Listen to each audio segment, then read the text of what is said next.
قد جاءكم من الله نور وكتاب مبين। আল্লাহ রাব্বুল আলামিন বলেন, আমি আল্লাহর পক্ষ থেকে তোমাদের জন্য এসেছে আলো, তোমাদের জন্য এসেছে নূর, আর তোমাদেরকে আমি দিয়েছি একখানা কিতাব, স্পষ্ট কিতাব দিয়েছি, নূর দিলাম, আলো দিলাম। সে আলো হলেন জনাবে মুহাম্মদুর রাসূলুল্লাহ সাল্লাল্লাহু আলাইহি ওয়াসাল্লাম। আর আমি যে তোমাদেরকে কিতাব দিয়েছি সেই কিতাবের নাম কোরআনে কারীম। একখানা কিতাব দিলাম যার নাম কোরআন শরীফ, একখানা কিতাব দিলাম আর একটা আলো দিলাম তোমাদেরকে। আল্লাহ পাক বলছেন তিনি দয়াবান রহমান, তিনি আমাদেরকে কোরআন শিখিয়েছেন। এই কোরআনের বলেন এমন একখানা কিতাবের নাম বলেন যে কিতাবখানা কোরআনের চাইতে সবচাইতে বেশি পড়া হয়েছে, এমন একটা কিতাবের নাম বলতে পারবেন? পারবেন না। কোরআন সর্বাধিক পঠিত কিতাব। আল্লাহ রাব্বুল আলামিন এই কিতাবকে অবতীর্ণ করেছেন।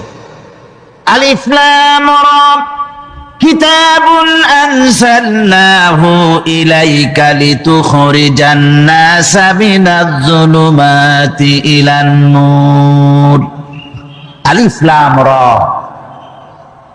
গোটা পৃথিবীর মানুষের মুখে আল্লাহ রাব্বুল আলামিন তালা লাগিয়ে দিয়েছেন, চ্যালেঞ্জ করেছেন, দুনিয়ার সব বোঝো। কত ভাষাবিদ পৃথিবীতে আছে, আরবি ভাষায় যারা পিএইচডি করেছে, ডিগ্রি করেছে, বড় বড় নাম যারা ভাষাবিদ, তারা যদি সম্ভব হয় তাহলে তারা বলুক আলিফ লাম রা এর অর্থ কি।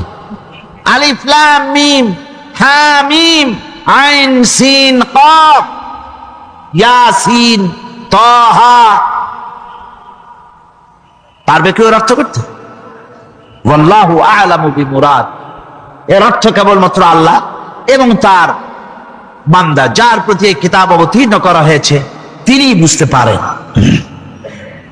আল্লাহ পাক বলছেন কিতাবুন আনজালনাহু ইলাইকা, আমি আপনার প্রতি একখানা কিতাব অবতীর্ণ করেছি, লিতুখরিজান নাসা মিনাজ যুলুমাতি ইলান নূর, একখানা কিতাব দিয়েছি। সুবহানাল্লাহ বিহামদি, এমন একখানা কিতাব দিলাম যেই কিতাবের সম্পূর্ণ কিতাবখানা 30 পারা কোরআন শরীফি কিতাব, যার প্রতিটি সূরা কিতাব, যার প্রতিটি আয়াত কিতাব, যার প্রতিটি শব্দ কিতাব, যার প্রতিটি অক্ষর কিতাব। এমন বিশাল কিতাব আল্লাহ রাব্বুল আলামিন আজিম কিতাব দান করলেন। আল্লাহ পাক বলেন এই জন্য দান করেছি যাতে করে আপনি মানব মণ্ডলীকে অন্ধকারের ভিতর থেকে আলোর দিকে নিয়ে আসতে পারেন। এই জন্যই এই কোরআন আমি আপনার প্রতি নাজিল করেছি। কোরআনে কারীম আল্লাহ পাক অবতীর্ণ করেছেন মানুষের কাছে, অর্থাৎ রাসূল করিম সাল্লাল্লাহু আলাইহি ওয়াসাল্লামের কাছে। এক সময় এভাবে নাজিল হয়নি, 30 পারা কোরআন একসাথে আসেনি। এসছে কিভাবে? ধারাবাহিক ভাবে আস্তে আস্তে একটু একটু করে আল্লাহ পাক অবতীর্ণ করেছেন। কবার খোলা মাত্রই গ্রন্থকারের প্রশংসা শুরু হয়ে গেল, আলহামদুলিল্লাহি রাব্বিল আলামিন। পড়েন সবাই, আলহামদুলিল্লাহি রাব্বিল আলামিন। সমস্ত প্রশংসা, যাবতীয় প্রশংসা ওই আল্লাহ সুবহানাহু ওয়া তাআলার, যিনি तमाम বিশ্ব জাহানের যিনি স্রষ্টা। সুতরাং তার প্রশংসা দিয়ে শুরু হলো। বইয়ের অথার যিনি, কিতাবের অথার যিনি, গ্রন্থের মালিক যিনি, তার নিজের প্রশংসা দিয়ে বই শুরু হয়ে গেল। সামনে এগোলেন, এবার কিতাব সম্পর্কে চিন্তা আসতে পারে ভুল টুল আছে নাকি। কিতাব খোলা মাত্রই প্রশংসার পরে দেখতে পাবেন যালিকাল কিতাবু লা রাইবা ফীহি, এই কিতাবের ভিতরে, এই সেই কিতাব যার ভিতরে কোনো ভুল নাই, কোনো সন্দেহের অবকাশ নাই। বিরাট চ্যালেঞ্জ আল্লাহ পাক করেছেন। পৃথিবীতে আল্লাহকে অস্বীকার করেছে এমন বহু পাপিষ্ঠ নরাধম নরপশু মানুষ মানব সমাজে জন্মায়েছে যারা আল্লাহকে অস্বীকার করেছে, আছে না? আছে না?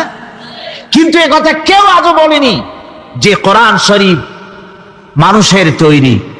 এ কথা বলে কেউ প্রমাণ দিতে পারেনি, এ কথা বলার সাহসও কেউ রাখে না। তার কারণ কেউ যদি বলে যে কোরআন মানুষের তৈরি, তাহলে তাকে বলা হবে যে তাহলে মানুষের তৈরি যখন, তুমিও তো মানুষ, একখানা তৈরি করো। আজ পর্যন্ত এই চ্যালেঞ্জের মোকাবেলা কেউ করতে পারেনি। আল্লাহ রাব্বুল আলামিন বলেন, আমি ইয়াকুলুনা ইফতারাহু কুল ফাআতু বিসূরাতিন মিন মিসলি ওয়াদউ মান ইসতাতা'তুম মিন দুনিল্লাহি ইন কুনতুম সাদিকিন। ও নবী, ওরা কি কথা বলে যে কোরআন মানুষের বানানো? যদি তাই হয়, আপনি বলুন যে তোমরা তোমাদের যত রকমের সাহায্যকারী আছে সমস্ত সাহায্যকারীদের সাথে নাও আর কোরআনের সূরার মতো করে সূরা বানাও। এরপরে আল্লাহ রাব্বুল আলামিন আবার চ্যালেঞ্জ করলেন, قُلْ لَئِنِ اسْتَمَعَتِ الْإِنسُ وَالْجِنُّ أَن يَأْتُوا بِمِثْلِ هَذَا الْقُرْآنِ। আপনি বলুন, তামাম পৃথিবীর মানুষ আর জেনেরা সব একত্রিত হয়ে যাও, সবাই একত্রিত হয়ে কোরআনে কারীমের সূরার মতো করে সূরা বানায় নিয়ে আসো যদি তোমাদের পক্ষে সম্ভব হয়। আল্লাহ পাক বলেন, লা ইয়াতুনা বিমিসলিহি ওয়ালাউ কানা বা'দুহুম লিবা'দিন যাহিরা। তোমরা যদি জেনেদের সাহায্যকারী মানুষ হও, মানুষের সাহায্যকারী জেনেরা হও, तमाम পৃথিবীর মানুষ আর জেন একত্রিত হয়ে প্রচেষ্টা চালালেও আল্লাহর কোরআনের সূরার মতো করে একটা সূরা কেউ বানাতে পারবে না। পারবে? পেরেছে কেউ? আজও পর্যন্ত কেউ কোরআনে কারীমের সূরার মতো করে একটা সূরা কেউ এই পৃথিবীতে বানাতে পারেনি, কারো পক্ষে এটা সম্ভব হয়নি। আল্লাহ রাব্বুল আলামিন আবার চ্যালেঞ্জ করেন, ইন কুনতুম ফি রাইবিম মিম্মা নাযালনা আলা আবদিনা ফাআতু বিসূরাতিন মিন মিসলি ওয়াদউ শুহাদাআকুম মিন দুনিল্লাহি ইন কুনতুম সাদিকিন। আমি আমার বান্দার উপরে যে কিতাব অবতীর্ণ করেছি এর ভিতরে সন্দেহ আছে বলে যদি মনে করো এর ভিতরে সন্দেহ আছে মানুষের বানানো, এমনটি যদি সন্দেহ হয় তাহলে কোরআনের সূরার মতো করে একটা সূরা বানাও, ছোট্ট একটি সূরা বানাও। ফাতু বিসূরাতিন, সূরা আলে ইমরানের মতো না, সূরা আরাফের মতো না, সূরা মায়েদার মতো না। ফাতু বিসূরাতিন, একটি সূরার মতো করে একটা সূরা বানাও। কিয়ামত হয়ে যাবে, মানুষ কোরআনে কারীমের মতো একটি ছোট্ট সূরাও বানাইতে পারবে না। সুবহানাল্লাহ। আমার ভাইয়েরা, এই কোরআন আল্লাহ রব্বুল আলামিনের পক্ষ থেকে নাজিল হলো। কোরআন মানুষের চিরটা কাল ধরে, আবহমান কাল ধরে মানুষের মনকে আকৃষ্ট করেছে। কোরআনে কারীমের এর ভাষা, এর লালিত্য, এর মাধুর্য, এর রচনা শৈলী এবং এর গতিময় ছন্দ, এর শব্দ বিন্যাস মানুষকে মুগ্ধ করেছে চিরকাল ধরে। আল্লাহর নবী বলেন, এ কোরআন যখন আমি তেলাওয়াত করতেছিলাম একটা রাত্রে, যে রাতে আমার তেলাওয়াতের সামনে ছিল জেনেরা যখন আমার কাছ থেকে তেলাওয়াত শুনল, ইসমিআতু হাত্তা ক্বালু ইন্না সামি'না কুরআনান আজাবা। আমার মুখ থেকে যারা যখন তেলাওয়াত শুনল, জেনেরা তখন এই কথা না বলে পারে নাই, আমরা এক আশ্চর্য ধরনের কিতাব শুনেছি। জোরে বলেন সুবহানাল্লাহ। ইন্না সামি'না কুরআনান আজাবা, এক আশ্চর্য ধরনের কোরআন শুনেছি। বলতেছে সেই সব জেনেরা যাদের বয়স 1000 বছর, 1500, 2000 বছর, 500 বছর, যারা জাবুর শুনেছে, ইনজিল শুনেছে, তাওরীত শুনেছে, সেসব জেনেরা বলছে ইন্না সামি'না কুরআনান আজাবা, আশ্চর্য কিতাব শুনছি, এমন এক কিতাব ইয়াহদি ইলার রুশদ, যে কিতাব শুনলে পরে শ্রোতাকে হেদায়েতের রাস্তা দেখায় দেয়, এমন এক কিতাব শুনলাম। আর এই কিতাব শোনা মাত্র ফামান্না বিহি, কোরআন শুনলাম আর ঈমান আনলাম। নবীজি বলেন, জেনেরা আমার মুখে তেলাওয়াত শুনে পড়ে নিল লা ইলাহা ইল্লাল্লাহু মুহাম্মাদুর রাসূলুল্লাহ। এই কোরআন এমন এক কোরআন, মান ক্বালা বিহি সাদাকা, এ কোরআন শরীফ থেকে যে কথা বলে সেই সত্য কথা বলে। কোরআন থেকে যে কথা বলে সে কি বলে? তার কারণ কোরআন এসেছে কার কাছ থেকে? ওয়ামান আসদাকু মিনাল্লাহি কিলা, আমি আল্লাহর চাইতে সত্যবাদী আর কে হতে পারে? আল্লাহর নবী বলেন, কোরআন থেকে যে কথা বলে সেই সত্য কথা বলে। আর ওয়ামান আমিলা বিহি উজরা, এই কোরআন যে আমল করবে তাকে পুরস্কার দেওয়া হবে, সে পুরস্কৃত হবে, দুনিয়ায় পুরস্কার পাবে, আখিরাতেও পুরস্কার পাবে। সুবহানাল্লাহ। ওয়ামান হাকামা বিহি আদালা, আর কোরআন থেকে যে বিচার ফয়সালা করবে সেই কেবলমাত্র সঠিক সুষ্ঠু বিচার কায়েম করবে, সোশ্যাল জাস্টিস সেই করতে পারবে, সুবিচার জাস্টিস কায়েম সেই করতে পারবে। ওয়ামান দা ইলাইহি হুদিয়া ইলা সিরাতিম মুস্তাকিম, আর কোরআন থেকে যে দাওয়াত দেয়, কোরআনের দিকে যে দাওয়াত দেয় সেই কেবলমাত্র সঠিক সহজ সরল রাস্তার দিকে দাওয়াত দেয়। যেই দাওয়াত শুরু হয় পৃথিবীর মাটি থেকে আর শেষ হয় গিয়া জান্নাতুল ফেরদাউসে। আমার ভাইয়েরা, কোরআন এর পরিচয়ের কথা বলতেছিলাম। আল্লাহ পাক কি কোরআন আমাদের শিখালেন, কোন কোরআন আমাদের শিখিয়েছেন, সেই কোরআনের পরিচিতি আপনাদের সামনে আমি তুলে ধরতেছি। আমি নিজে না, এবার কোরআন তার পরিচয় নিজেই দেবে। কেউ যদি কোরআনের কাছে জিজ্ঞাসা করে, কোরআন তুমি কোথা থেকে নাজিল হয়েছ, কে তোমাকে নাজিল করেছে, এই প্রশ্ন যদি কেউ কোরআনের কাছে করে, কোরআন নিজেই তার জবাব দিতে পারে কিনা?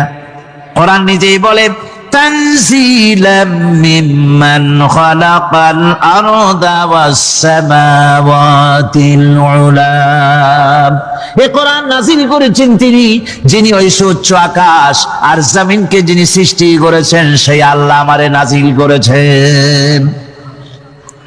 কোরআনের কাছে কেউ যদি প্রশ্ন করে, ও কোরআন, এই পৃথিবীতে নাযিল হওয়ার আগে তুমি কোথায় ছিলে, কেউ যদি প্রশ্ন করে, কোরআনে কারীম নিজে নিজের পরিচয় শোনায়, আমি কোথায় ছিলাম শোনো।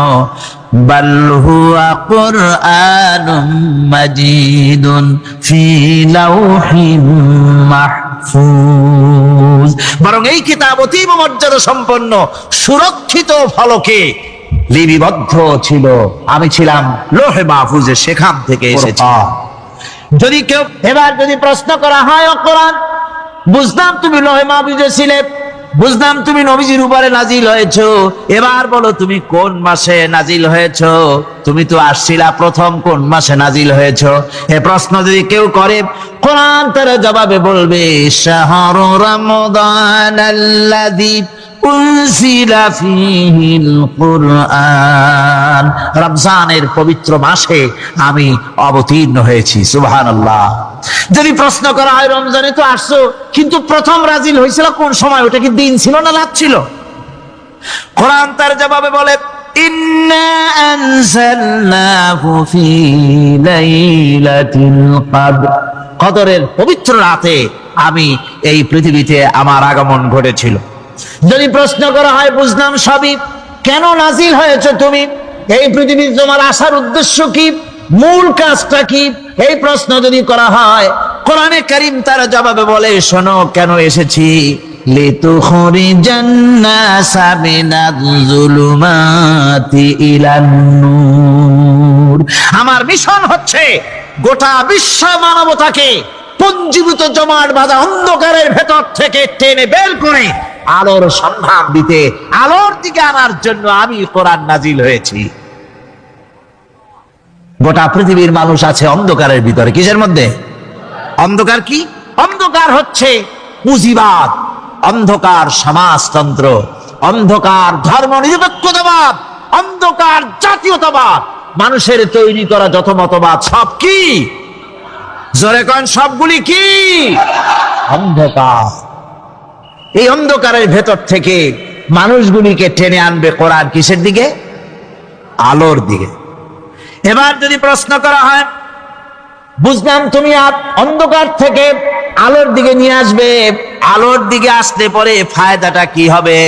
মূল ফায়দাটা বুঝায় দাও, আসল ফায়দা কি হবে তোমারে যদি মানি? কোরআন তার জবাব দেয়, নিজের পরিচয় নিজে তুলে ধরে, ফামান তাবিআ হুদায়া ফালা খাউফুন আলাইহিম ওয়ালা হুম ইয়াহজানুন। এই কোরআনকে যদি মেনে চলো, এই কোরআনের আইন যদি মানো, সমাজে মানো, ব্যক্তিতে মানো, পরিবারে মানে, রাষ্ট্রে মানো, জীবনের সব ক্ষেত্রে সমস্ত জায়গায় যদি এই কোরআনকে মেনে চলো, ফালা খাউফুন আলাইহিম, তাহলে তোমাদের কোনো ভয় থাকবে না, ওয়ালা হুম ইয়াহজানুন, কোনো চিন্তাও থাকবে না। কিসের ভয় থাকবে না? কোরআনের আইন মেনে যদি চলো সমাজে ও রাষ্ট্রে, চুরির ভয়, ডাকাতির ভয়, জেনার ভয়, হত্যার ভয়, সন্ত্রাসের ভয়, কোনো ভয় থাকবে না। ওয়ালা হুম ইয়াহজানুন, চিন্তাও থাকবে না। খাওয়া পড়া, শিক্ষা, চিকিৎসা, বাসস্থান, এগুলির কোনো চিন্তা থাকবে না। কোরআনের সমাজে সব কিছুর গ্যারান্টি দেওয়া হবে। ألم نجعل الأرض مهادا والجبال أوتادا وخلقناكم أزواجا وجعلنا نومكم سباتا وجعلنا الليل لباسا وجعلنا النهار معاشا وبنينا فوقكم سبعا شدادا وجعلنا سراجا وهاجا وأنزلنا من المعصرات ماء سجاجا لنخرج به حبا ونباتا وجنات ألفافا صدق الله العظيم। আমি আজকে যে আয়াতগুলি তেলাওয়াত করেছি, এই আয়াতগুলির মধ্যে দেখা দৃষ্টান্তগুলি, আল্লাহ চোখে দেখা দৃষ্টান্তগুলিকে আঙ্গুল দিয়ে দেখাচ্ছেন যে দেখো, এইগুলি যে আল্লাহর পক্ষে সম্ভব, তিনি তোমাকে মৃত্যুর পরে জিন্দা করাও তার জন্য সম্ভব।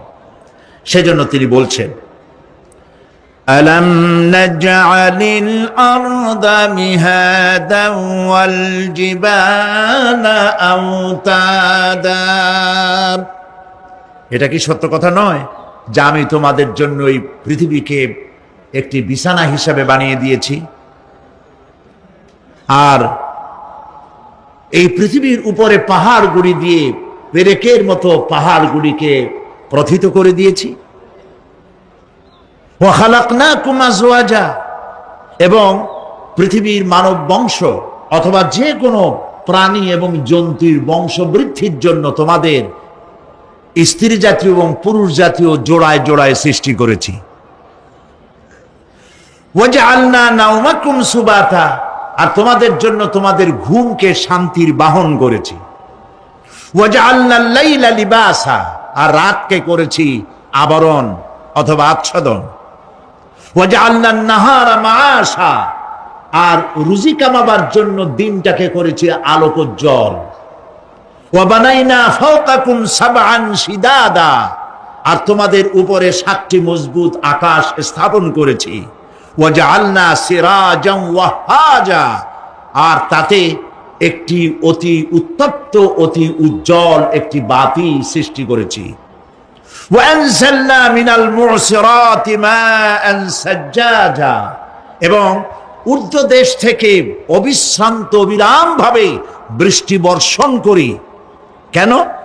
লিনুখরিজা বিহি হাব্বান ওয়া নাবাতা, যাতে করে শস্য, শাক, সবজি, উদ্ভিদ আর নিবিড় বাগান সৃষ্টি করতে পারি। এই ছিল তেলাওয়াতকৃত আয়াতের শাব্দিক তর্জমা।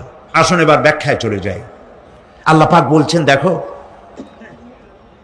এই পৃথিবীটাকে, এই জমিনটাকে একটি বিছানা হিসাবে আমি বিছায় দিয়েছি, শান্তিময় আবাস ভূমিতে পরিণত করে দিয়েছি এই পৃথিবীটাকে। আল্লাহ পাক বলছেন, الذي جعل لكم الأرض مهدا وجعل لكم فيها سبلا لعلكم تهتدون। যিনি পৃথিবীকে তোমাদের জন্য দোলনা বানিয়ে দিয়েছেন আর সেখানে তোমাদের জন্য রাস্তা তৈরি করে দিয়েছেন যাতে তোমরা গন্তব্য খুঁজে পাও। সূরা নাবার মধ্যে আল্লাহ পাক পৃথিবীকে বলেছেন বিছানা, আর সূরা আয-যুখরুফের মধ্যে বলেছেন দোলনা। পৃথিবীটাকে আল্লাহ কি বললেন? দোলনা। দোলনার মধ্যে শিশু যেমন শান্তিতে ঘুমায় থাকে, এই পৃথিবীটাকে তোমার জন্য শান্তিতে ঘুমাবার জন্য, চলাফেরা করার জন্য আমি এই পৃথিবীকে শান্ত করে দিয়েছি। সুবহানাল্লাহ। এবং গন্তব্যের জন্য, যাতায়াতের জন্য আমি রাস্তা বানিয়েছি।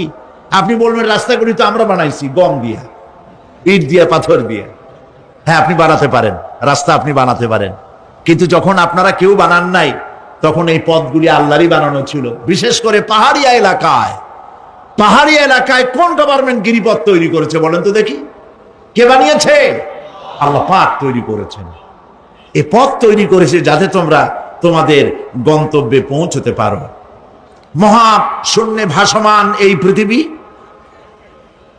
এই পৃথিবীটাকে আল্লাহ পাক আরামের জায়গা বানিয়েছেন। অথচ এই পৃথিবীর মধ্যে আছে কি তা কি আমরা জানি?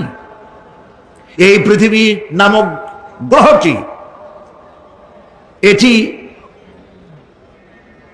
প্রতি ঘন্টায় ৬৬,৬০০ মাইল বেগে পৃথিবীটা ছুটে চলছে বন্দুকের গুলির মতো। প্রতি ঘন্টায় ৬৬,৬০০ মাইল গতিবেগে পৃথিবী ছুটছে। এর অভ্যন্তরে আছে আগুন, এর মধ্যে আছে পাথর। এই এমন মারাত্মক আগুন এই পৃথিবীর পেটের মধ্যে রয়েছে যে আগুন পাথরগুলো পুড়িয়ে লাভায় পরিণত করে দেয় এবং তা উদ্গীরণ করে আগ্নেয় আকারে, আগ্নেয়গিরির আকারে উপচে পড়ে। এই পৃথিবীর মধ্যে এরকম আগুন আছে। এই পৃথিবীতে সর্বপ্রথম বিজ্ঞানীদের এই কনসেপশন আল্লাহ রাব্বুল আলামিন কোরআনের মাধ্যমে দুনিয়াবাসীকে দিয়েছেন। জগৎ একটা বা দুইটা নয়, বহুমাত্রিক জগতের কনসেপশন আল্লাহ পাক দিয়েছেন, অসংখ্য জগৎ। এই পৃথিবীর উপরিভাগে এক জগৎ, এর আভ্যন্তরীণ রয়েছে আর এক জগৎ, সাগরের ভেতরে রয়েছে এক জগৎ, সাগরের তলায় অন্য জগৎ। পৃথিবীর মহাশূন্যে, গ্যালাক্সি, ইউনিভার্সাল মহাশূন্যের ভিতরে যা কিছু রয়েছে তার মধ্যে রয়েছে অসংখ্য জগৎ। জগৎ একটি নয়, অসংখ্য জগৎ রয়েছে। পৃথিবীর মাটির তলায় কত আগুন, সেই দৃশ্য আমি চোখে দেখেছি যখন আমি ভেসুভিয়াস পাহাড় দেখেছি, পৃথিবীর বড় আগ্নেয়গিরি। আল্লাহ পাক জাহান্নামের আগুনের ইন্ধন করবেন মানুষ আর পাথর। ওয়াকুদুহান নাস ওয়াল হিজারা, পাথর আর মানুষ হবে জাহান্নামের আগুনের ইন্ধন। পৃথিবীর মাটি থেকে ৩ মাইল উঁচা ভেসুভিয়াসের পাহাড়ের উপরে। ভেসুভিয়াস পাহাড় কথা বলতে পারেন? ইটালিতে, ইটালিতে। সেই জায়গায় যখন আমি উঠেছি, পাথর যে জাহান্নামের আগুনে পুড়বে এর বাস্তবতা নিজের চোখে দেখেছি। পাথরগুলি আগুনে পুড়ে লাভার মতো হয়ে পাহাড়ের উপর থেকে আলকাতরার মতো গলে গলে পাহাড়ের চতুর্দিকে 12 কিলোমিটার এলাকার জনপদকে ধ্বংস করে দিয়েছে। ইটালিতে আরো একটি জায়গা আছে যেটার নাম সিসিলি। সেখানেও একটি জীবন্ত আগ্নেয়গিরি আছে, যেটা আগুন এখনো জ্বলতেছে, যে কোনো মুহূর্তে এ আগুন ছড়িয়ে পড়তে পারে। কাজেই পৃথিবীর মধ্যে একদিকে রয়েছে এর মধ্যে রয়েছে আগুন, রয়েছে পাথর গলায়া লাভা বানাবার মতো বিরাট শক্তি। সেই পৃথিবীটাকে আল্লাহ পাক এতটা শান্ত করে রেখেছেন, তোমরা যেন নিশ্চিন্তে এর কোলে দোলনার ভিতরে শিশু যেমন ঘুমায়, এই পৃথিবীটাকে তোমার জন্য দোলনা বানায় দিয়েছি। তাও আমরা সুবহানাল্লাহ বলবো না? সুবহানাল্লাহ। বন্দুকের গুলির চাইতেও দ্রুতগামী এই পৃথিবী ছুটছে। সেই পৃথিবীকে বিনা দ্বিধায় আমরা খুঁজছি, সেটাকে চিরে ফেলছি এবং তার পেট থেকে রিজেক হাসিল করছি। ঠিক কিনা বলেন? আল্লাহ রাব্বুল আলামিন সূরা আন-নামলের মধ্যে বলছেন, আম্মান জাআলাল আরদা ক্বারারান ওয়া জাআলা খিলালাহা আনহারান ওয়া জাআলা লাহা রাওয়াসিয়া ওয়া জাআলা বাইনাল বাহরাইনি হাজিজা। আর তিনি এই পৃথিবীকে, এই পৃথিবীর অবস্থান লাভের উপযোগী করে আল্লাহ পাক তোমার জন্য তৈরি করে দিয়েছেন এবং এর মধ্যে নদ নদী আল্লাহ পাক সৃষ্টি করে দিয়েছেন, পাহাড়গুলিকে গেড়ে দিয়েছেন, আর পানির মধ্যে দুটি ধারা আল্লাহ সৃষ্টি করেছেন। পানির মাঝখানে একটা অন্তরাল সৃষ্টি করেছেন। এটি একটা তো আবিষ্কার হয়েই গেছে, সেটি হলো প্রশান্ত মহাসাগরের ভেতরে 4000 কিলোমিটার লম্বা, 2500 কিলোমিটার চওড়া প্রশান্ত মহাসাগরের ভিতরে একটি বিশাল এলাকা পাওয়া গেছে, যেটার পানি অত্যন্ত সুমিষ্ট সুমধুর, আর এর বাইরের পানিগুলি অত্যন্ত লবণাক্ত। সূরা আর-রহমানের মধ্যে আল্লাহ পাক বলেছেন, মারাজাল বাহরাইনি ইয়ালতাকিয়ান বাইনাহুমা বারযাখুন লা ইয়াবগিয়ান ফাবিআইয়ি আলাই রাব্বিকুমা তুকাযযিবান। দুটি সমান্তরালে পানি প্রবাহিত হয়ে যাচ্ছে, দুটি ধারা। লোনা পানি মিষ্টি পানিকে লোনা বানাতে পারে না, মিষ্টি পানি লোনা পানিকে মিষ্টি বানাইতে পারে না, মাঝখানে কোনো পার্টিশন নাই। সুবহানাল্লাহ। আমার দেশের পদ্মা, গঙ্গা, যমুনা, মেঘনা এর মিষ্টি পানিগুলি ভাটি এলাকারে বঙ্গোপসাগরের নোনা পানির মধ্যে ছুটে যায়, আবার জোয়ারের টানে বঙ্গোপসাগরের মুখ তিতা হয়ে যায়, এমন নোনা পানি মিষ্টি দরিয়ার মধ্যে এসে ঢুকে যায়। কিন্তু বঙ্গোপসাগরের নোনা পানি মিষ্টি পানিকে নোনা বানাতে পারে না, আবার নোনা পানিগুলি মিষ্টি এলাকায় গিয়ে মিষ্টিরেও খারাপ বানাইতে পারে না। আল্লাহ রাব্বুল আলামিন বলেন, এগুলি আমার আইন। মানে কার আইন? আফাগায়রা দীনিল্লাহি ইয়াবগুন ওয়া লাহু আসলামা মান ফিস সামাওয়াতি ওয়াল আরদি তাওআন ওয়া কারহা। আকাশে আর জমিনে যা কিছু আছে সব আনুগত্যের মস্তককে আমার সামনে অবনতি করে দিয়েছে। সুতরাং এর আমার আইন মানে, চাঁদ সূর্য গ্রহ নক্ষত্র আইন মানে কার? চিল্লায় বলুন। আল্লাহ পাক এই পৃথিবীকে সুন্দর করে সাজিয়ে দিয়েছেন, আবার এর মধ্যে তিনি মাঝে মধ্যে এই পৃথিবী একটু ভূমিকম্পন হয়, কিন্তু তা কোথাও কোথাও একসাথে না। একসাথে যদি সারা পৃথিবীতে ভূমিকম্প হইতো, সৃষ্টি জগতে অস্তিত্ব বিলুপ্ত হয়ে যেত। কথা বুঝতে পেরেছেন? এই জন্য আল্লাহ পাক বলেন, ইন্না ফি খালকিস সামাওয়াতি ওয়াল আরদি ওয়া ইখতিলাফিল লাইলি ওয়ান নাহার লাআয়াতিন লিউলিল আলবাব। নিশ্চয়ই আকাশ এবং জমিনের সৃষ্টির ব্যাপারে আর রাত আর দিনের পরিবর্তনের ব্যাপারে যারা জ্ঞানবান তাদের জন্য রয়েছে আল্লাহ পাকের নিদর্শন। এই ঘূর্ণায়মান পৃথিবী নিয়মিত ঘুরছে, সূর্যের কাছে চলে যাচ্ছে, আবার দূরে সরে আসতেছে। আর এই ঘূর্ণায়মান আসে বলে, সূর্যের কাছে যায় আর আসে বলে এক এলাকায় রাত হয় আর এক এলাকায় দিন হয়। এখন বাংলাদেশে রাত 8:45, আর ঠিক একই সময় আমেরিকার নিউ ইয়র্কে এখন দিনের 9:15। যদি এরকম অবস্থা না হতো তাহলে এক এলাকার প্রাণীগুলি বাঁচত, অন্য এলাকার প্রাণীগুলি ঠান্ডায় ফ্রিজ হয়ে যেত। আমাদের এই পৃথিবী আল্লাহ পাকের এক অফুরন্ত নিয়ামত। এই অফুরন্ত নিয়ামত আল্লাহ পাক আমাদেরকে দিয়েছেন, আর এর মধ্যে এর অভ্যন্তরে রয়েছে মানুষের খাদ্য তৈরি করার মতো প্রাণ শক্তি মাটির মধ্যে আল্লাহ পাক দিয়েছেন। পৃথিবীটা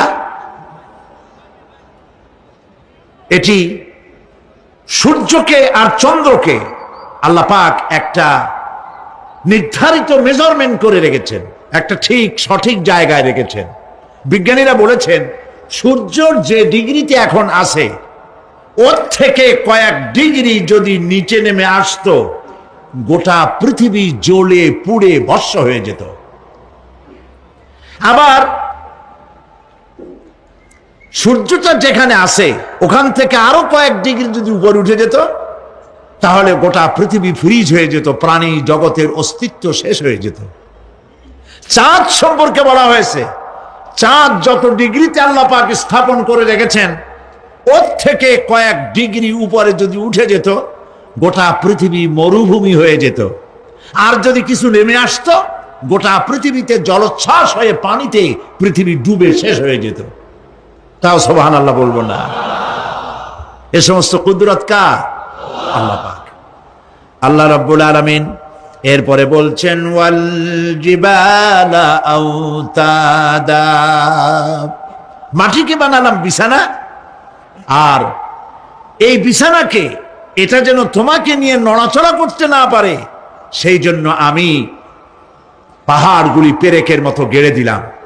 এখানে আছে যে পাহাড়কে পৃথিবীর মধ্যে পেরেকের মতো গেড়ে দিছি। কেন দিছি সেটি এসছে অন্য আয়াতে। আল্লাহ রাব্বুল আলামিন বলেন ওয়া আলকা ফিল আরদি রাওয়াসিয়া আন তামিদা বিকুম। আল্লাহ পাক বলেন তিনি জমিনে পর্বতের নোঙ্গর পর্বতের পেরেক রকম করে এই পৃথিবীর মধ্যে গেড়ে দিয়েছেন, যেন পৃথিবীটা তোমাকে নিয়ে যেন হেলাদোলা করতে না পারে। এই পাহাড় পৃথিবীর ভারসাম্য রক্ষা করেছে। পাহাড়গুলি আজকে মানুষেরা কাটা শুরু করেছে ইন্ডাস্ট্রি বানাবার জন্য, বাড়িঘর বানাবার জন্য। পাহাড় যারা কাটছেন আত্মঘাতী কাজ করতেছেন। প্রকৃতির ভারসাম্য, এনভায়রনমেন্ট নষ্ট তো আমরাই করতেছি, ঠিক কিনা বলেন? কারা নষ্ট করতেছে? আমরা নিজেরাই করতেছি, আত্মঘাতী কাজ করছি। এই পৃথিবীতে কত পাহাড় দরকার, কত গাছ দরকার, কত পানি দরকার, সে কথা কে বলতে পারবেন? বলেন সবাই। আল্লাহ পাকের যা কিছু তিনি সৃষ্টি করেছেন সেগুলির উপরে হস্তক্ষেপ করা, কিছু কিছু জিনিসের উপরে হস্তক্ষেপ করা মারাত্মক আত্মঘাতী। পাহাড়গুলি দিয়ে এই সুউচ্চ পাহাড় শুধু খিল বানায় রাখছেন আল্লাহ, পেরেক বানায় রাখছেন, শুধু তাই নয়, এই পাহাড়ের উপরে পানি জমে থাকে বরফ হইয়া। আমরা যখন প্লেনে যখন যাই, ঢাকা এবং চিটাগং যে ফ্লাইটগুলি আসা যাওয়া করে এগুলি 9,000, 10,000, 11,000 ফিট দিয়ে উচ্চতায় উড়ে আসে। কিন্তু আমরা যখন ইন্টারন্যাশনাল ফ্লাইটে উড়ি তখন সেগুলি চলে 35 থেকে 40,000 ফিট পর্যন্ত উচ্চতায় উড়ে যায়। পৃথিবী যে কত সুন্দর তা প্লেনে উঠলে বোঝা যায়। আর বাংলাদেশ যে কত সুন্দর মনোরম, তা দেশের উপর থেকে প্লেনে উঠতে গেলে দৃশ্য দেখে, নয়ন অবিরাম দৃশ্য দেখে সেজদায় মাথা নত হয়ে আসে। সুবহানাল্লাহ, সুবহানাল্লাহ। আমার দেশ যে কত ভালো, আলহামদুলিল্লাহ বলেন। পৃথিবীর যে কোনো দেশের তুলনায় আমার দেশ অনেক অনেক অনেক ভালো, আলহামদুলিল্লাহ বলেন। এর গাছে হাত দিলে খাবার পাওয়া যায়, পানিতে হাত দিলে খাবার পাওয়া যায়, জমিনে হাত দিলে খাবার পাওয়া যায়, যেখানে হাত দেবেন সেখানে খাবার। আমাদের তো আসলে খাদ্যের অভাব না। আমাদের কি খাদ্যের অভাব আসলে? না, আসলে খাদ্যের অভাব না আমাদের। আমাদের সব আছে, বিশাল বনজ সম্পদ আছে। কাপ্তাই, রাঙ্গামাটি, বান্দরবন যে দেখেন বনজ সম্পদ কাহাকে বলে। খুলনার ফরেস্ট এরিয়া যে দেখেন বনজ সম্পদ কারে বলে। রয়েছে বনজ সম্পদ, রয়েছে খনিজ সম্পদ, রয়েছে পশু সম্পদ, রয়েছে মৎস্য সম্পদ, রয়েছে পানি সম্পদ, সর্বোপরি রয়েছে মানব সম্পদ। সব আছে। তাহলে মরি কেন? মরি সৎ লোকের অভাবে।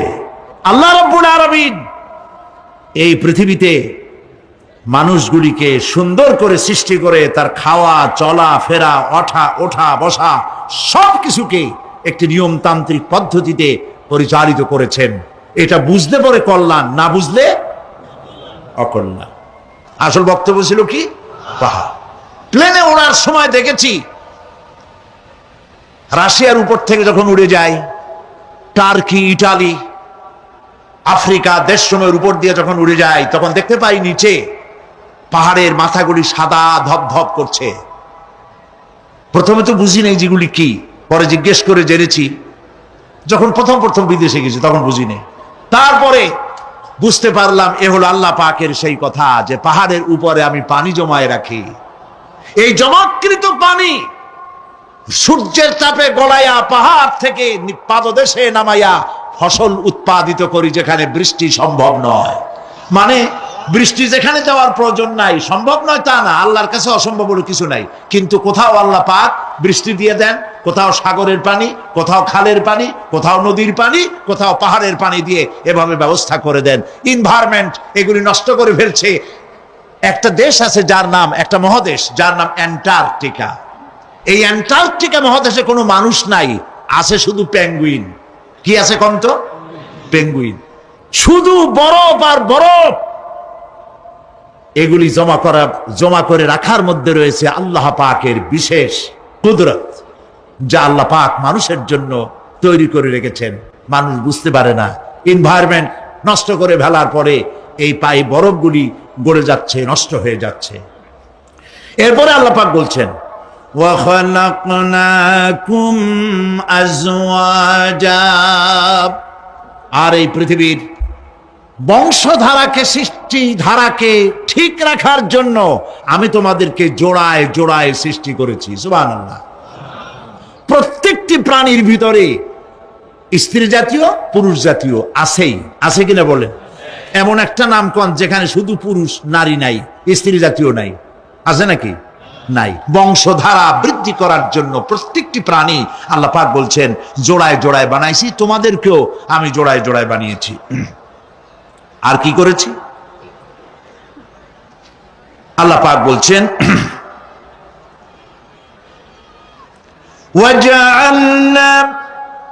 وَجَعَلْنَا نَوْمَكُمْ سُبَاتًا, একদিকে তো জোড়ায় জোড়ায় বানালাম পুরুষ এবং স্ত্রী। এই পুরুষ আর স্ত্রী সৃষ্টি করার ভিতরে রয়েছে আল্লাহ পাকের নিদর্শন। কার নিদর্শন বলুন? কোরআনে কারীম আল্লাহ পাক বলেন, وَمِنْ آيَاتِهِ أَنْ خَلَقَ لَكُم مِّنْ أَنفُسِكُمْ أَزْوَاجًا لِتَسْكُنُوا إِلَيْهَا وَجَعَلَ بَيْنَكُمْ مَوَدَّةً وَرَحْمَةً إِنَّ فِي ذَلِكَ لَآيَاتٍ لِقَوْمٍ يَتَفَكَّرُونَ। আর আল্লাহ পাকের অসংখ্য নিদর্শনের মধ্যে এটিও নিদর্শন যে তিনি তোমাদের থেকে তোমাদের জোড়া সৃষ্টি করেছেন, তোমাদের স্ত্রী বানাইছেন। কেন? লিতাসকুনু ইলাইহা, যাতে করে তুমি তার কাছ থেকে তোমার মনের প্রশান্তি, সেও এবং তুমিও উভয়ের কাছে মনের প্রশান্তি খুঁজে পাও। ওয়া জাআলা বাইনাকুম মাওয়াদ্দা, আর আল্লাহ পাক তোমাদের মধ্যে সৃষ্টি করেছেন ভালোবাসা। ওয়া রাহমা, আর পরবর্তী সময় সৃষ্টি করেছেন দয়া এবং করুণা। লিতাসকুনু ইলাইহা বলতে বোঝানো হয়েছে যে এই ব্যবস্থা আপনি আপনি হয়নি, এটি একটি উদ্দেশ্যকে লক্ষ্য করে হয়েছে। একে অপরের নিকটে যেন শান্তি পায়, প্রশান্তি পায়, একজন আরেকজনের কাছে পূর্ণ মাত্রায় তাই মিলিত হওয়ার জন্য নির্জন পরিবেশের আশ্রয় নেয়। আর এভাবে করি আল্লাহ পাক মানব বংশের এই ধারাকে অব্যাহত রেখেছেন। সুবহানাল্লাহ। ওয়া জাআলা বাইনাকুম মাওয়াদ্দা, আর তোমাদের মধ্যে আল্লাহ পাক ভালোবাসা সৃষ্টি করেছেন। এই কথা বলার এর ব্যাখ্যা কি? ভালোবাসা সৃষ্টি করেছেন এর ব্যাখ্যা এরকম হতে পারে, কয়েক রকম। আমি যেটা জেনেছি সেটি হচ্ছে এরকম: ভালোবাসা সৃষ্টি হওয়ার তো কথা ছিল না, এক পর্যায়ে ভালোবাসা থাকবে কোন একটি বিশেষ সময়, বাকি সব সময় ঝগড়া হবে, এটাই হওয়া স্বাভাবিক ছিল। ধরুন মেয়ের বাড়ি চট্টগ্রাম, ছেলের বাড়ি বরিশাল। মেয়ে শুটকি খেতে খুব পছন্দ করে, ছেলের গন্ধও সহ্য করতে পারে না। মেয়ে বলে খড়ে যাচ্ছে, আর ছেলে বলে যে কমে যাও। মানে একজন আর একজনের ভাষার সাথে মিল নাই। কথা ঠিক কিনা বলেন? ভাষার সাথে মিল নাই, রুচির সাথে মিল নাই। একজনের টক পছন্দ করে আর একজনের টক সহ্য করতে পারে না, আর একজনের শুটকি খায় আর একজনের শুটকি পছন্দ করে না। কাজী রুচি আর অভ্যাস ইত্যাদি দিয়ে সারাদিন স্বামী স্ত্রীর মধ্যে ঝগড়া হওয়া স্বাভাবিক ছিল, ঠিক না? আল্লাহ পাক বলেন সেখানে আমি এই স্বামী স্ত্রী যখন হয়ে যায় তখন দুজনের মধ্যে আমি ভালোবাসার সৃষ্টি করে দেই। আর সে ভালোবাসা এমন পর্যায়ে চলে যায়, স্ত্রী তার স্বামীর জন্য জীবন দিতে চায়, স্বামী তার স্ত্রীর জন্য জীবনের সবকিছু উজাড় করে দিতে চায়। ওয়া জাআলা বাইনাকুম মাওয়াদ্দা, এরপরে সৃষ্টি করি রাহমা। ওই ভালোবাসা ছিল যৌবন কেন্দ্রিক, বিশেষ এক উদ্দেশ্যকে সামনে রেখে। কিন্তু যখন যৌবনে ভাটি লাগলো তখন ওই উদ্দেশ্য আর থাকলো না। তখন আল্লাহ পাক বলেন এই সময় তো দুজনের মধ্যে রাগারাগি, খেসাখেসি ইত্যাদি হয়, স্বাভাবিক ছিল, কিন্তু তা হইল না। আমি রহমত দিলাম, করুণা দিলাম। এখন বুড়ারে ছাড়ে বাঁচে না, আর বুড়াও বুড়িরই ছাড়া বাঁচে না। তাও আমরা সুবহানাল্লাহ কব না? প্রিয় ভাই সব, আমি বুঝতে পারছি আপনারা বলেন ঠিকই, তবে শুনতে শুনতে মোহমুগ্ধ হয়ে বলার সময় পান না। জি, আলহামদুলিল্লাহ, বলি আলহামদুলিল্লাহ। তো আল্লাহ রাব্বুল আলামিন পরস্পরের মধ্যেই ভালোবাসা সৃষ্টি করলেন। এটি আল্লাহ পাকের আয়াত। এটা আল্লাহ পাকের কি বলুন? আয়াত মানে কি? নিদর্শন। এরপরে রাব্বুল আলামিন বলেন ওয়াজআলনা নাওমাকুম সুবাতা, আর আমি তোমাদের জন্য ঘুমকে করেছি শান্তির বাহন। মানুষের অঙ্গ প্রত্যঙ্গ প্রত্যেকটির কাজ ভিন্ন, প্রকৃতিও ভিন্ন। চোখ দেখে, কান শোনে, জিহ্বা স্বাদ গ্রহণ করে, নাক শোনে, নাক শোখে, মস্তিষ্ক চিন্তা ভাবনা করে। এ হলো প্রকৃতি। আর প্রত্যেকটি অঙ্গ প্রত্যঙ্গের রুচি আলাদা, কর্তব্যের মধ্যে বিরাট বৈষম্য। যেমন চোখ রঙিন এবং সুন্দর জিনিস দেখতে ভালোবাসে, ঠিক কিনা বলেন? ঠিক কিনা? একটা খারাপ জিনিসের দিক চোখ পড়লেই মানুষ তাড়াতাড়ি চোখ ফিরায় নেয়, ঠিক না? চোখ সুন্দর এবং রঙিন জিনিস দেখতে ভালোবাসে। কান সুমধুর সুর শুনতে ভালোবাসে, উৎসাহ বোধ করে। আর হাত নরম এবং মসৃণ জিনিসে স্পর্শ করতে উৎসাহ বোধ করে। নাক আতরের গন্ধ শুঁকতে ভালো লাগে। আর মন নতুন নতুন রঙিন ভাবনা ভাবতে চেষ্টা করে। বাড়ি বানাবো, বিল্ডিং বানাবো, ইন্ডাস্ট্রি করব, ছেলে বিয়ে দেবো, মেয়ে বিয়ে দেবো অমুক জায়গায় বিরাট লোকের কাছে, ভাবতে ভাবতে ভাবের সাগরে হারিয়ে যায়।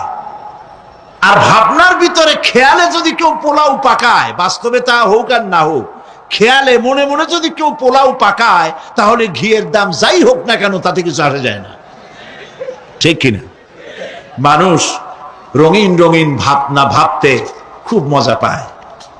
তাহলে আমি কি বুঝাইতে চাইলাম? চোখের কাজ, নাকের কাজ, মুখের কাজ, কানের কাজ, মনের কাজ, প্রত্যেকটি অঙ্গ প্রত্যঙ্গের ভিন্ন ভিন্ন কাজ আছে, ভিন্ন ভিন্ন রুচি আছে। কিন্তু একটি ব্যাপারে হাত, পা, চোখ, নাক, মস্তিষ্ক সব এক ব্যাপারে তারা ঐক্যমত পোষণ করেছে। এ ব্যাপারে কোনো ইখতিলাফ তাদের মধ্যে নাই, সেটা হলো ঘুম। সেটার নাম কি? ঘুম। ঘুমাইতে চায়, হাতের শরীরের সমস্ত অঙ্গ প্রত্যঙ্গ ঘুমের কোলে নিবেদিত হয়ে যেতে চায়। ঘুম না আসলে হাত আর চলে না, মাথায় আর ভাবতে ইচ্ছা করে না, পাও আর চলতে চায় না, হার্টবিট বেড়ে যায়, আর ঘুমালে পরে সব শান্ত হয়ে যায়। সুবহানাল্লাহ কব না? আল্লাহ রাব্বুল আলামিন বলেন, এই নিদ্রা কি, এই ঘুমকে আমি তোমাদের জন্য শান্তির বাহন বানিয়ে দিয়েছি। আলাম ইয়ারাউ আন্না জাআলনাল লাইলা লিয়াসকুনু ফীহি ওয়ান নাহারা মুবসিরান ইন্না ফী যালিকা লাআয়াতিন লিকাওমি ইউমিনুন। তারা কি আল্লাহ পাকের এই কুদরতের কথা চিন্তা করে না, যে আমি রাতের আধার দিয়ে ধরনীর বুক ছেয়ে দেই, দিনের উজ্জ্বলতা, কোলাহল, গাড়ির আওয়াজ, ভ্যাঁ ভোঁ আওয়াজ হচ্ছে, কলকারখানার আওয়াজ হচ্ছে, সূর্যের বিরাট তাপ, ঘুম আসে না। সারাদিন কাজ করার পর শরীরের আরাম দেওয়ার জন্যে রাতের একটি কালো চাদর পৃথিবীর উপরে আমি বিছায় দেই।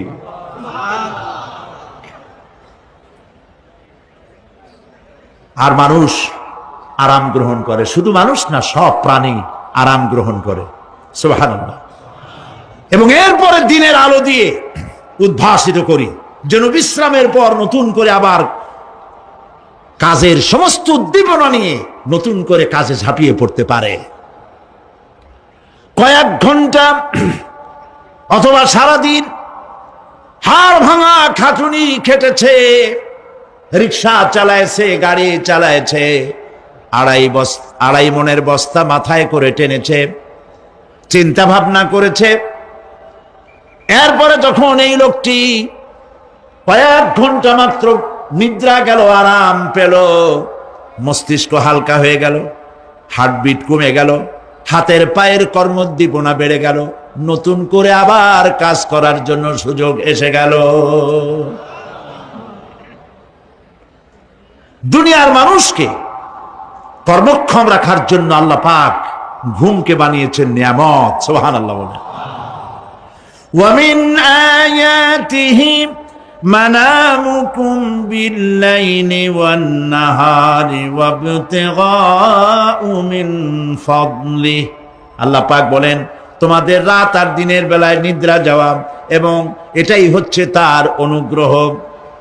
রাত আর দিনের নিদ্রা যাওয়ার পরে আমার অনুগ্রহ অর্থাৎ রিজেক তালাশ করার জন্য শরীরের ভিতরে, মনের ভিতরে, হাত পায়ের মধ্যে কর্মের উদ্দীপনা আমি তোমাদের দিয়ে দেই। মহাবিজ্ঞানী আল্লাহ রাব্বুল আলামিনের এই বিশাল কুদরত এবং দয়া, যে মানুষকে তিনি ক্লান্তি দূর করার জন্য তিনি ঘুম দিয়েছেন, আলহামদুলিল্লাহ বলি। অনেক মানুষ আছে ঘুমাইতে পারে না, ঘুমাবার জন্য ফেনার গান খায়, ঘুমাবার জন্য ভেলিয়াম খায়, সিডাক্সিন খায়, রিল্যাক্সিন খায়, কত অক্সিজেন, অক্সিজেন, কত কিছু খায়, তারপরেও ঘুম আসে না। এই ঘুম যার আসে না, বিরাট নিয়ামত থেকে বঞ্চিত। ঘুম একটি নিয়ামত, আলহামদুলিল্লাহ বলি, আলহামদুলিল্লাহ বলি। বিশাল নিয়ামত ঘুম। আল্লাহ যে সমস্ত নিয়ামত আমাদের জন্ম থেকে শুরু করে এ পর্যন্ত বডির মধ্যে দিছেন, মৃত্যুর আগে আল্লাহ যেন একটিও কেড়ে না নেন, বলি আমিন। আল্লাহ রাব্বুল আলামিনের পরে বলেন, وجعلنا الليل لباسا وجعلنا النهار معاشا আর রাতকে করেছি আচ্ছাদন, আবরণ, দিনকে রুজি কামাবার জন্য ব্যবস্থা করে দিয়েছি। দিনের বেলা রুজি কামাবেন, দিনের বেলায় ঘুমায় থাকবেন না। বহুত মানুষ আছে সকালবেলায় ঘুম দিল, 12টা 1টা বাজে গেল। উর্দুতে ছোটবেলায় পড়েছিলাম জিসনে সোয়া উসনে খোয়া, যে ঘুমাইলো সব সর্বনাশ করলো। অসময় ঘুমানো সর্বনাশ হয়ে যাবে সব। এই জন্য আল্লাহ পাক বলেছেন দিনটারে বানাইছি রুজি কামাবার জন্য। রুজি কামাও, রুজি কামানো এটা একটা ইবাদত। রুজি কামানো কি? হালাল রুজি কামাবেন, ইবাদত।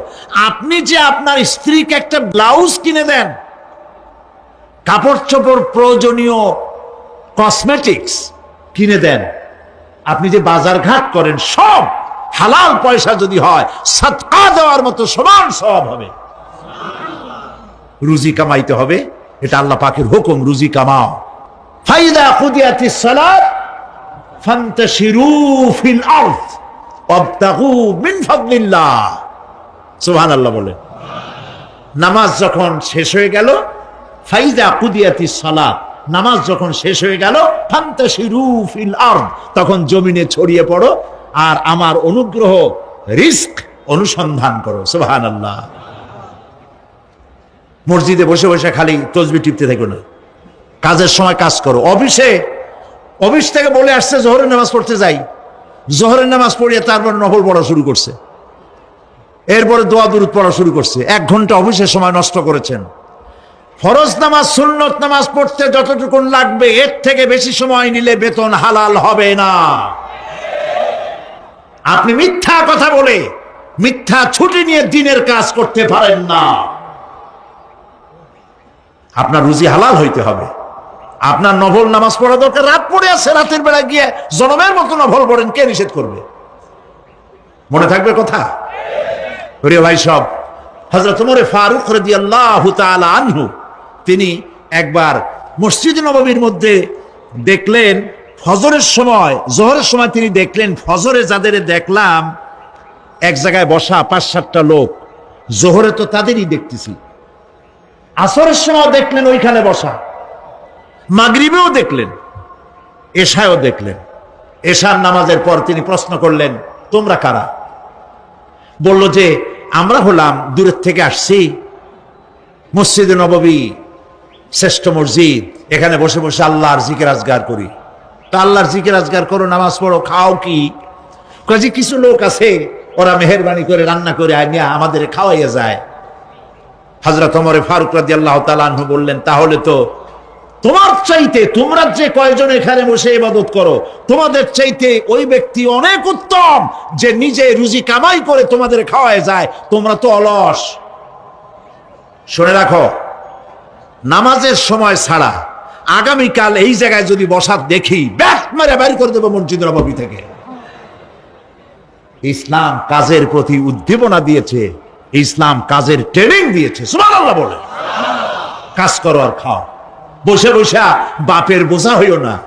প্রিয় ভাই সব, এরপরে আল্লাহ পাক বলছেন, ওয়াবানাইনা ফাওকাকুম সাবআন শিদাদা, আর তোমাদের উপরে আমি শক্ত মজবুত 7টি আকাশ সৃষ্টি করেছি। সুবহানাল্লাহ। এর থেকে বেরিয়ে যাওয়ার কোন উপায় নাই, এতে ফাটল ধরাবারও কোনো উপায় নাই। এবং এই আকাশটাকে আমি আবার সুন্দর করে সাজায় রাখছি।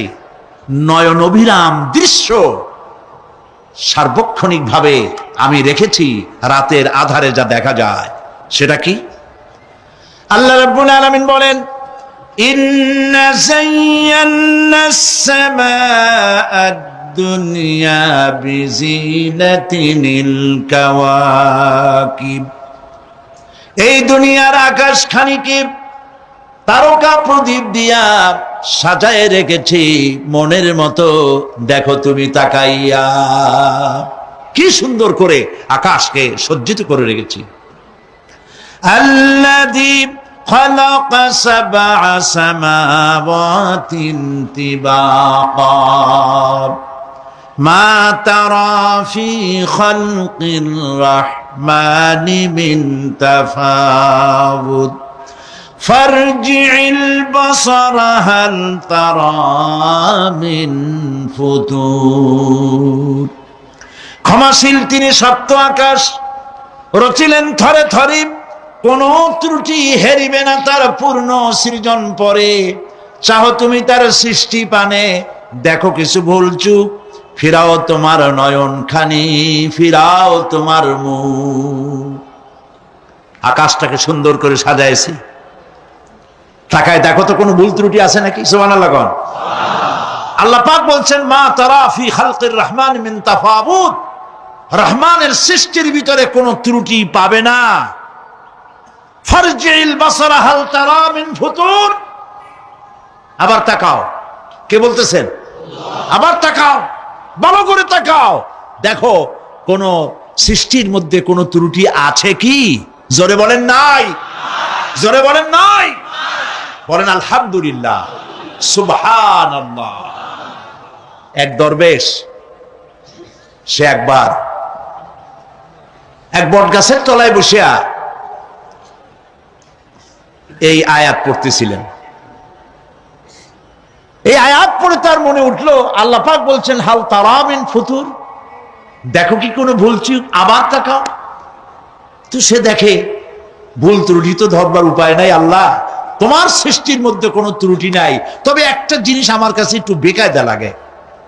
সেটা কি?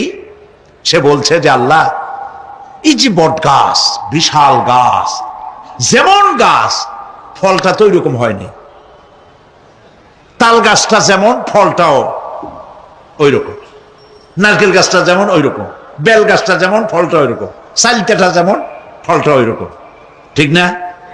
কিন্তু এত বড় বট গাছ, ফল একেবারে একটু একটু। দরবেশ সাহেব শীত হয়ে শুয়ে শুয়ে এগুলি চিন্তা করতেছিলেন। হঠাৎ করে একটা বটের ফল, আধা পাকা ফল, অনেক উপর থেকে বৃন্তচ্যুত হয়েছে দরবেশ সাহেবের নাকার ডগার উপরে টস করে পড়ছে। পড়ার সাথে সাথে নাক জ্বলিয়ে উঠছে। কান ধরে তওবা করে দরবেশ সাহেব সেজদায় পড়ে গেছেন, আল্লাহ কি বুড়ি না করলাম, আমার চিন্তা মতে যেমন গাছ তেমন ফল, তালের সাইজের যদি হইতো, যে পজিশনে আমার নাকের উপরে পড়ছে, নাক তো ভালো, মাথাও গুঁড়ো গুঁড়ো হয়ে যেত। সুবহানাল্লাহ, সুবহানাল্লাহ।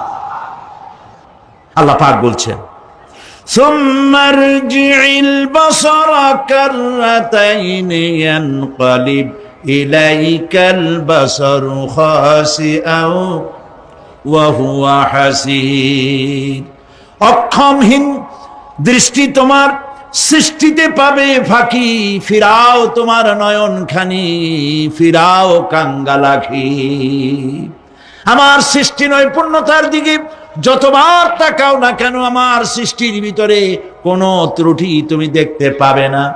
এই জন্য নবীজি বলেছেন আল্লাহ রাব্বুল আলামিনের সৃষ্টির কলা কুশলতার প্রতি কেউ যদি একবার গবেষণা করে, একটা ঘন্টাও যদি কেউ চিন্তা করে, কয় ঘন্টা? একটি ঘন্টা আল্লাহর সৃষ্টি নৈপুণ্যতা সম্পর্কে একটি ঘন্টা যদি কেউ চিন্তা করে, গবেষণা করে, নবীজি বলেছেন ওই বান্দার আমল নামায় আল্লাহ পাক 60 বছরের নফল ইবাদতের সওয়াব লিখে দিবে। চিন্তা করো, গবেষণা করে, শ্রদ্ধায় মাথা নত হয়ে আসবে, আপনাতেই সেজদা করবে। সুবহানাল্লাহ। এরপরে আল্লাহ পাক বলেন ওয়াজআলনা সিরাজাহু ওয়াহাজা, আর আমি তোমাদের উপরে আকাশ সৃষ্টি করেছি, আর ওর মধ্যে আমি সৃষ্টি করেছি মহাশূন্যে এক অতি উত্তপ্ত, অতি উজ্জ্বল এক বাতি সৃষ্টি করেছি।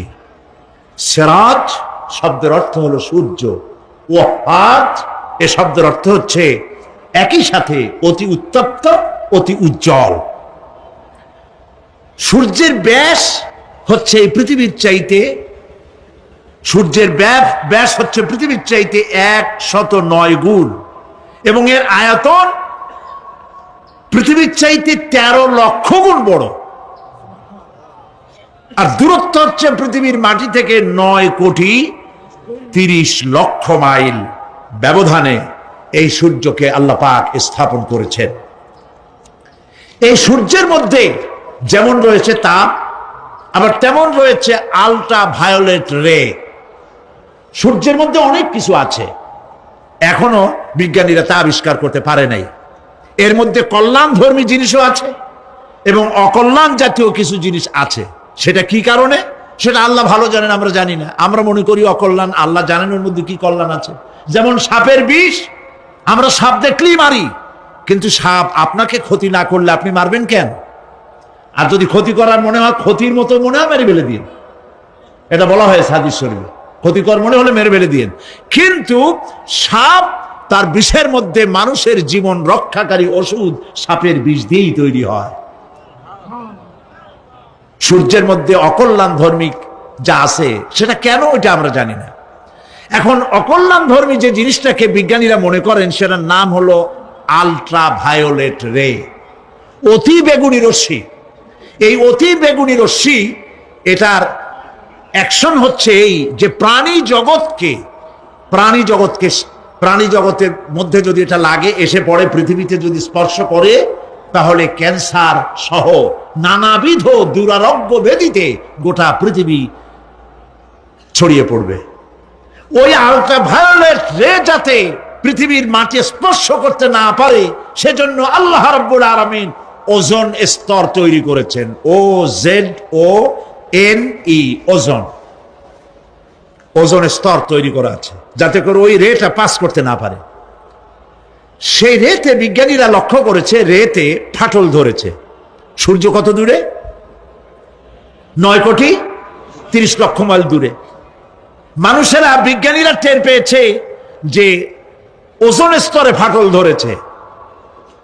সুবহানাল্লাহ। আল্লাহ পাক বলছেন, ওমা উতীতুম মিনাল ইলমি ইল্লা কালিলা, তোমাদেরকে খুব সামান্যতম জ্ঞান আমি দান করেছি। সামান্য জ্ঞান দিয়ে গেছে কদ্দূর দেখেন। সুবহানাল্লাহ বলেন। চিন্তায়, শ্রদ্ধায় মাথা নত হয়ে আসবে।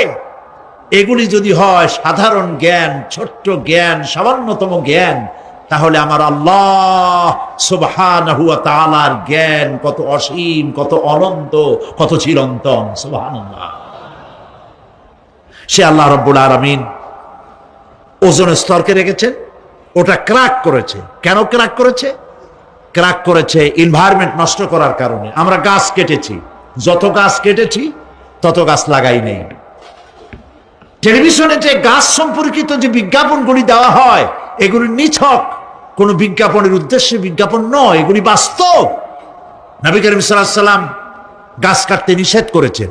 প্রয়োজনে কাটুন, প্রয়োজনে, বিনা প্রয়োজনে আপনি গাছের পাতাও ছিঁড়বেন না, প্রয়োজনে গাছটাও কেটে ফেলতে পারেন। পাতা ছিঁড়বেন না কেন? যেহেতু প্রত্যেকটি পাতা আল্লাহ রাব্বুল আলামিনের জিকির করছে। এই গাছগুলি কেটে কেটে প্রকৃতির ভারসাম্য আমরা নষ্ট করেছি। গাছ আমাদের বন্ধু। আমরা বাতাস থেকে অক্সিজেন গ্রহণ করি, অক্সিজেনকে কার্বন ডাই অক্সাইড করে ছেড়ে দেই। কার্বন ডাই অক্সাইড হচ্ছে প্রাণী জগতের জন্য বিষ। এই বিষকে নষ্ট করে দিয়ে অক্সিজেনকে পরিশোধিত করা, রিফাইন করার কোন ফ্যাক্টরি পৃথিবীতে নাই।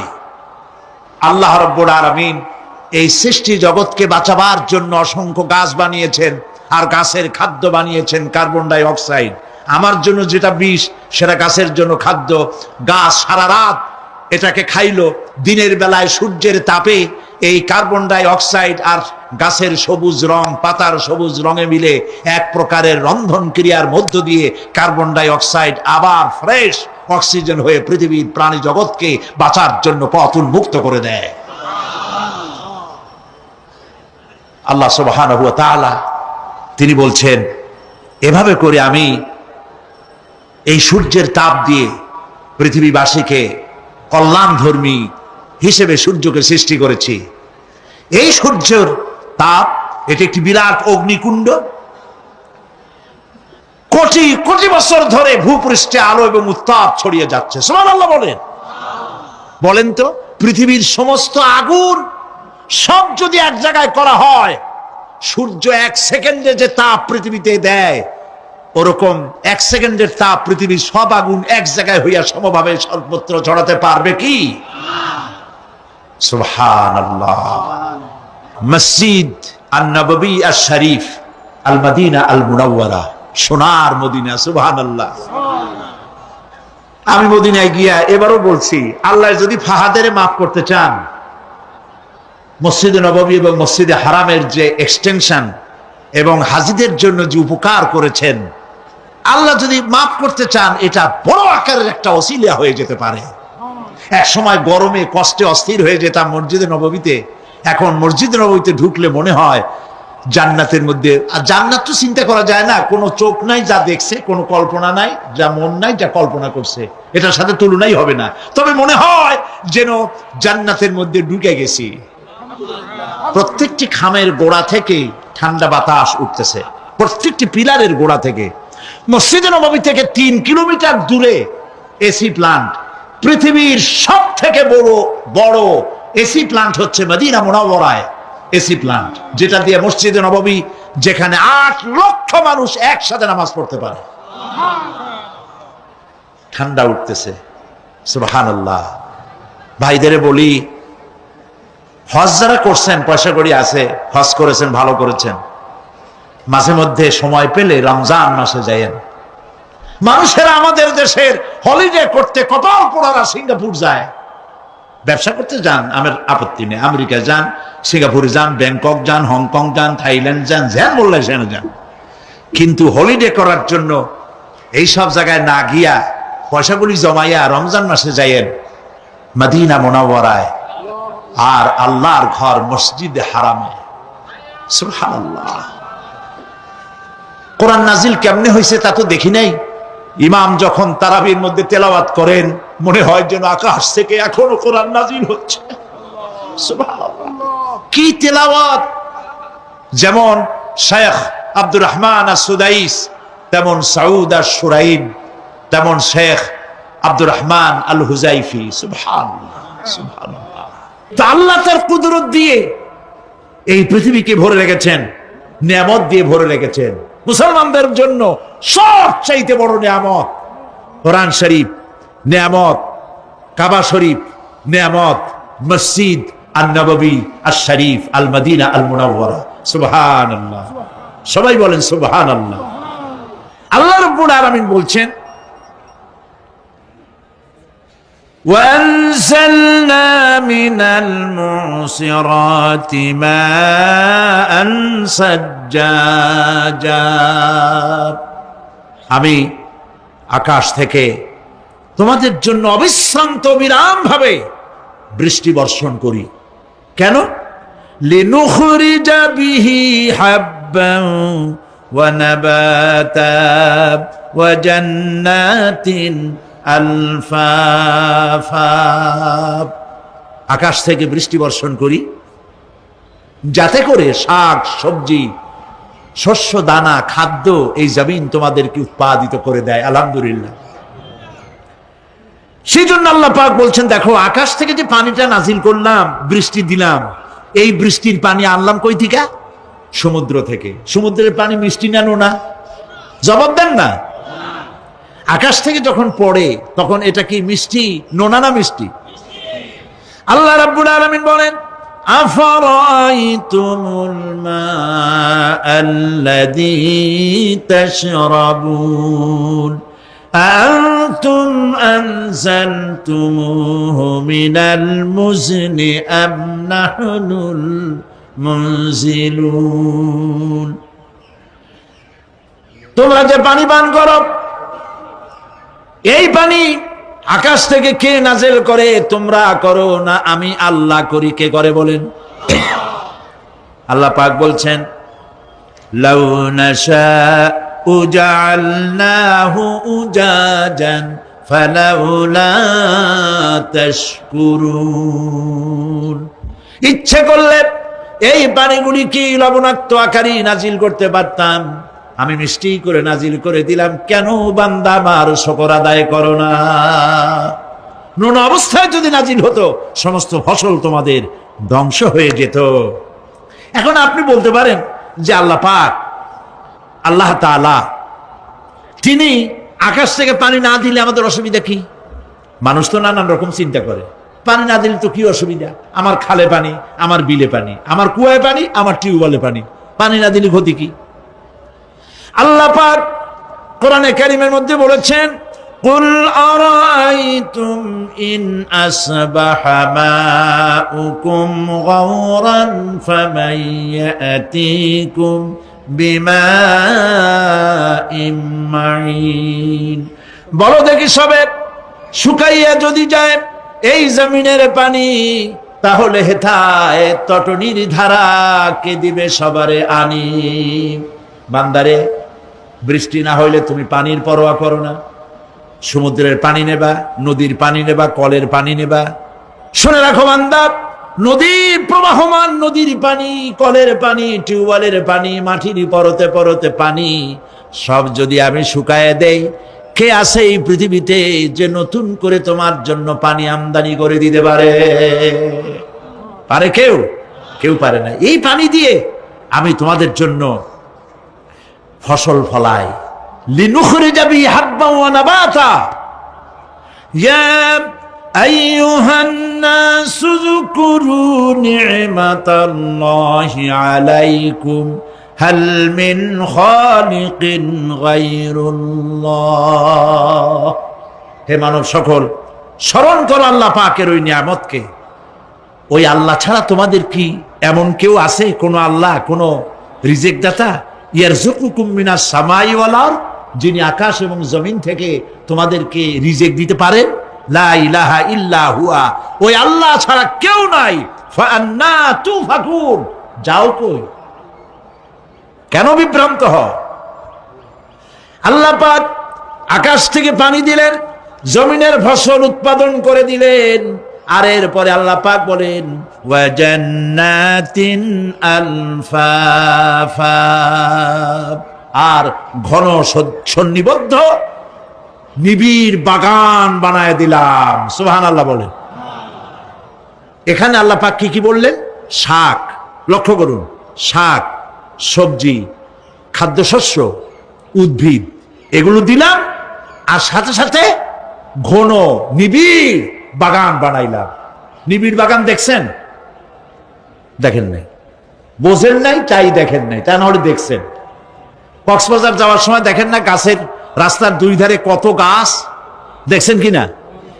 রাঙ্গামাটি যাওয়ার সময়, বান্দরবনে যাওয়ার সময় কার বাবা এই গাছগুলি লাগাইছে? কোন? কে লাগিয়েছে? আল্লাহ। চিল্লায় বলেন, কে লাগিয়েছে? পাহাড়ের গাছ কি আপনি লাগাইছেন? তো কথা কইতে পারলেন না কেন? কে লাগিয়েছে? আল্লাহ পাক। সুন্দরবন ফরেস্ট এরিয়া দেখছেন কোনদিন? না দেখলে যাইয়েন, দেখে এসেন। বিশাল এরিয়া, বঙ্গোপসাগরের কিনারা দিয়া খুলনা, সাতক্ষীরা, এই বিরাট অঞ্চল, বরিশাল, খুলনা, সাতক্ষীরা, পটুয়াখালী, বিরাট এরিয়া নিয়ে রয়েছে সুন্দরবন। শত শত মাইল। সুবহানাল্লাহ বলে। বিশাল গাছ, গাছের এরিয়া। এই গাছগুলি কে লাগাইছে? জোরে বলেন, কে লাগাইছে? এই গাছগুলির নার্সিং করেন কে? একটা জিনিস দেখে আমি অবাক হয়ে গেছি, সেটা হলো এখানে বহু রকমের গাছ আছে।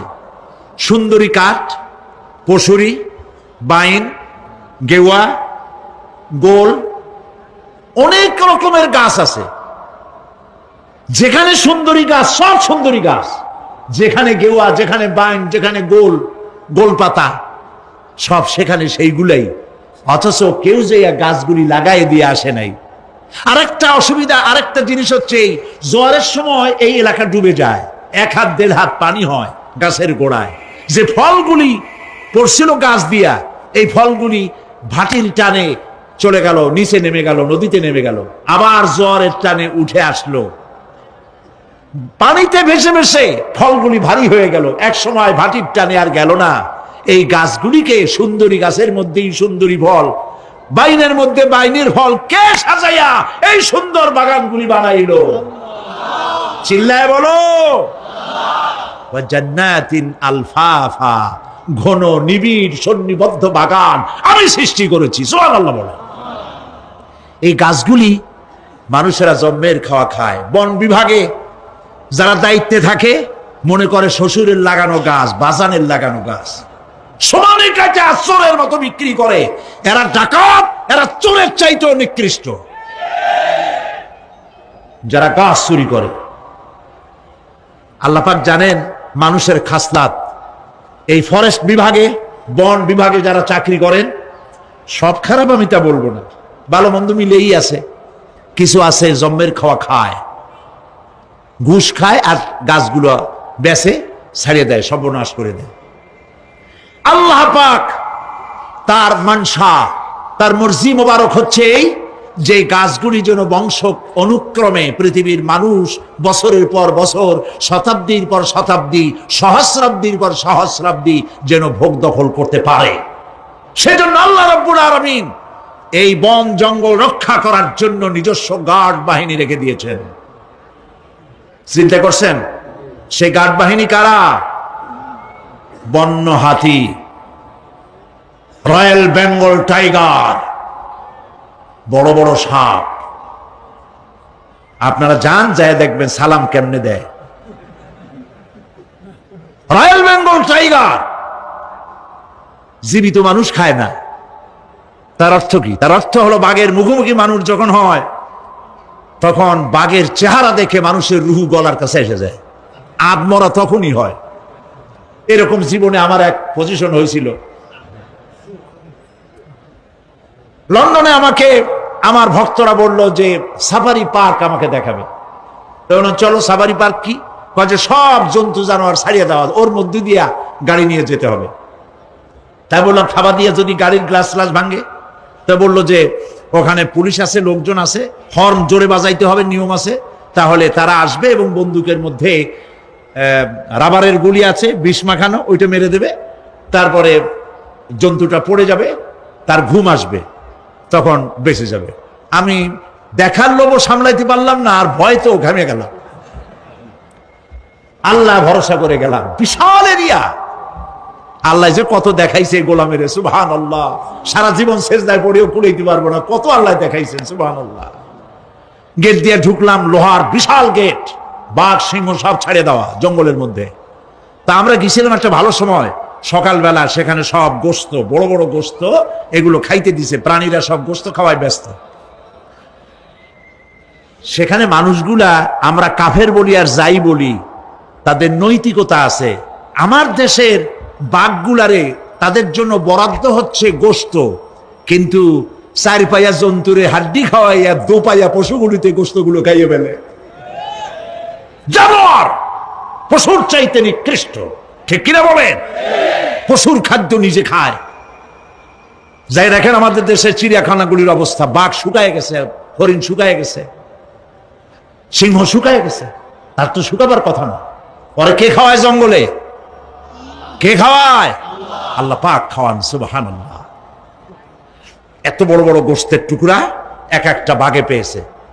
বাঘ একটারে নিয়ে গাছে উঠছে, আর একটা টানাটানি করতেছে, আর আমরা গাড়ি নিয়ে আসতে যাচ্ছি। এক বাঘ তার ওই গোস্ত ফালায় থুয়ে আমাদের দিকে আগায় আসতেছে।